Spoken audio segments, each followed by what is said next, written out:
is only one perfect solution, but there are clues that will try to trick our team. Hello there everyone, my name is Crazy Caleb, and today we're going to be taking a look at quilting. So this is the way the module looks. It's got a pair of scissors at the top, a blank screen currently when you first activate it, and a series of 4 different colors down here at the bottom which represent buttons, red, green, blue, and yellow. So this is what we're going to be taking a look at here. So first things first, let's press the scissors to get the actual first shape on the module. And this will be cycling through a series of different quilts, or parts of it anyways. And the quilts will be part of one of these guys down below. And what our goal is with this module is to figure out what quilt we're currently on, based off of one of these 5. It will always be referenced to one of these 5. Based off of the shapes that are present on the module. One thing to note is that these will never, ever, ever be rotated. These never will be rotated at all, and they will simply be one of the positions and down below. This is going to take a little bit of getting used to, and especially on voice, it can be very, very tricky to describe, as some of these shapes can be very, very, very weird. My best example would be this guy down below. That, I don't know how you would describe that shape, highlighted in yellow. That would be a rather quite interesting example, but in this case, we're actually taking a look at this first one over here. So this red triangle corresponds to this. Now, not everything, as you can see, is correlated to scale. Some of these guys who are very, very small might look a little bit bigger than they are on the actual module here. So for example, this one corresponds to yellow down here, and this means that this first quilt is the one that we're looking at right here. So what exactly is our goal with this module, and how exactly do we do this? So obviously we've determined first what quilt we're on, and what we need to do is the quilt follows a 4-color theorem. There's going to be one patch in here that's going to be white. Our goal is to figure out that white patch's color by the 4-color theorem. Now, what exactly is the 4-color theorem? Based off of Wikipedia, thank you for this by the way, states that no more than 4 colors are required to color the regions of any map so that no 2 adjacent regions have the same color. Now, how exactly does adjacency work? Adjacency means that 2 regions share a common boundary curve segment, not merely a corner where 3 or more regions meet.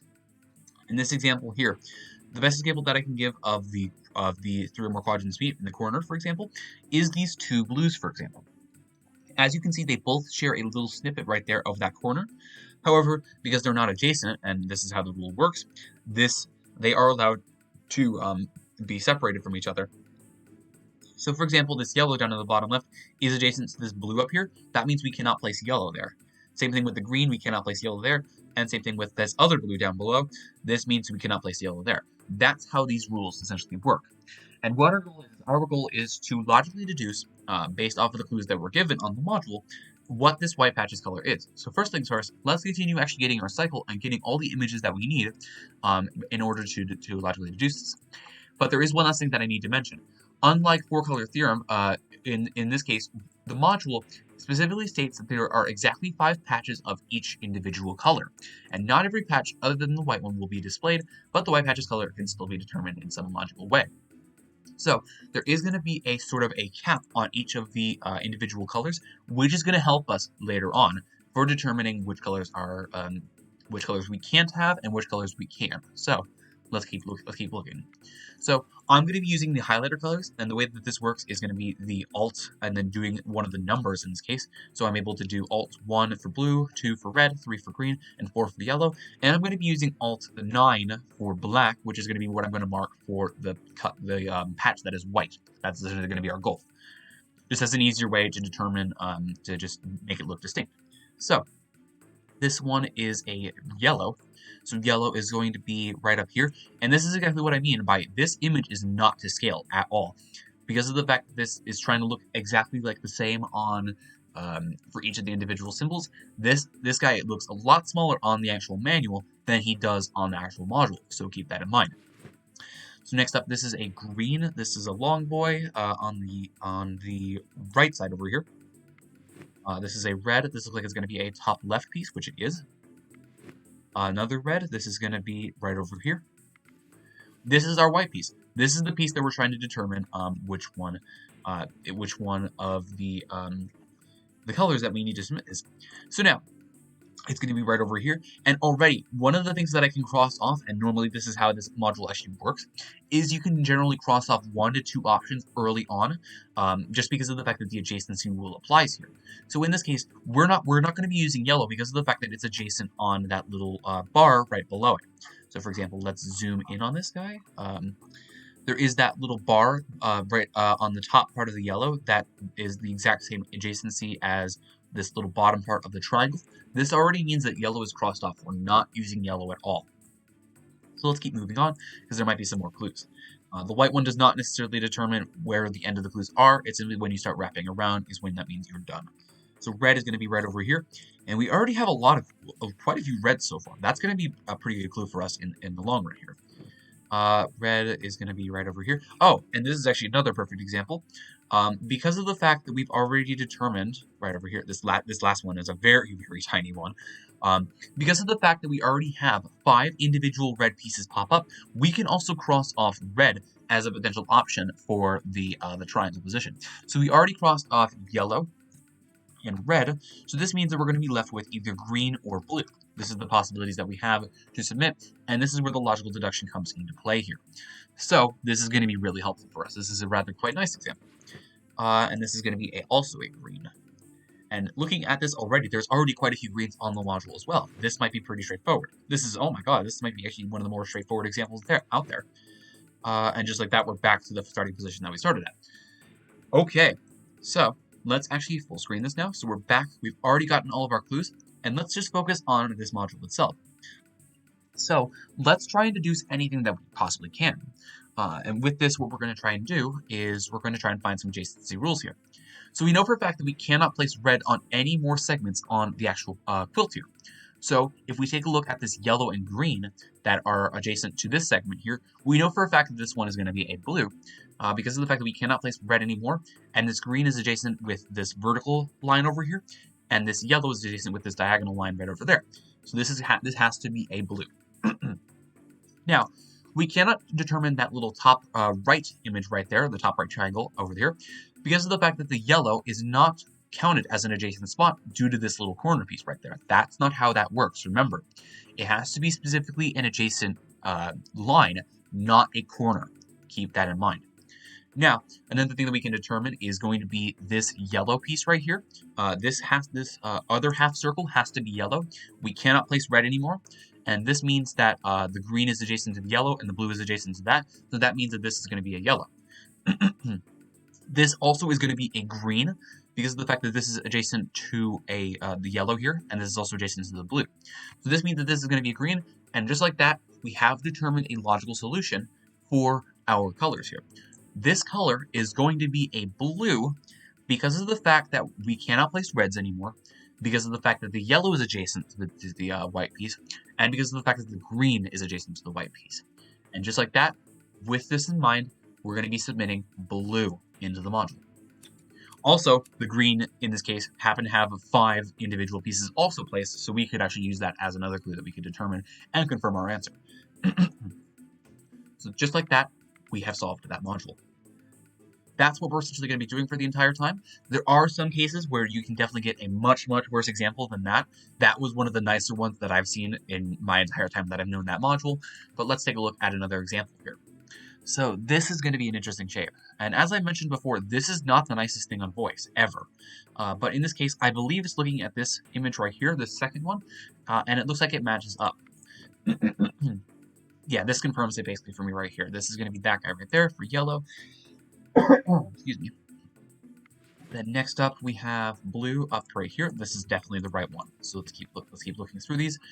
This is a red, which is over here. This is a yellow, definitely. This is going to be right here. A red is going to be right, where is it? Right here. Yep. Yellow is going to be up in the top left right here, the small one.